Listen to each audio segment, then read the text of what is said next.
با مقصد اجرای دستور سپارش‌های اساسگزار صلح و وحدت ملی پیشوای ملت پرزیدنت جمهوری تاجیکستان محترم امامعلی رحمان در پیام نوبتیشان به مجلس عالی جهت سزاوار استقبال نمودن 30 سالگی استقلالیت دولتی جمهوری تاجیکستان و بهبود بخشی به وضع محیط زیست در شهر خوجند سلسله کارهای آبادانی و سازندگی و نهالشینانی با مرام جریان دارد. غفران مرادов سرمهندس کارخانه واحدی دولتی کمونالی سرریاست آبادانی و خواجگی منزلی و کمونالی شهر خوجند قید کرد که صبح امروز از جانب کارمندان سرریاست در خیابان 25 سالگی استقلالیت زیاده 300 بیخ درختان نوع اردچ شنانیده شد. امروز ها کارهای آبادانی سازندگی بخشیده به 30 سالگی استقلالیت تاجیکستان و اعلان نمودن 1300 روز آبادانی با قرار رئیس ولایت محترم رجب احمدزاده کارخانه ما با کارمندانمون اقدام گرفتیم هر روزه شهرمان را آباد گردانیم.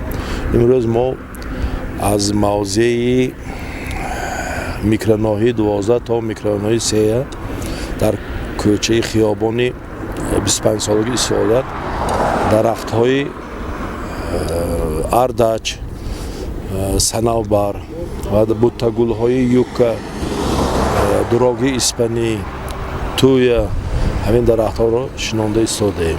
امروز من شنانده شدگی هم زیاده از 300 بیخ می باشد. 75 بیخی هر یک نمودش 4 بیخ درخت بیرچینا، یوکا، توی و دراگی اسپانی شنانده شده. غفران مرادов همزمان گفت که بهر سزاوار استقبال و جشن گرفتن عید نوروز بین الملل کارهای آمادگی با مرام ادامه دارند. تازه و آباد نمودن هر یک گوشه و کناری شهر نه تنها از کارمندان کارخانه آبادانی شهر خوجند بلکه از هر یک ساکن شهر نیز وابستگی کلان دارد. ما از شهروندان احترامانه خواهش میکنم در وقتی زیست و زندگی همین شهرمان برای آباد و زیبا گردانیدن همه وقت تازگی را رعایت کنم.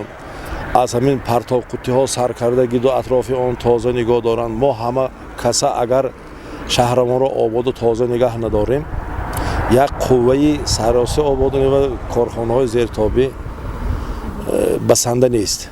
هم با یک بار دیگر التماس میکنم از شهروندان که هم تازگی و همین نگاه بینی درختان گل و گلزارها اهمیتی کلانتیان ما بسیار خرسند میشیم.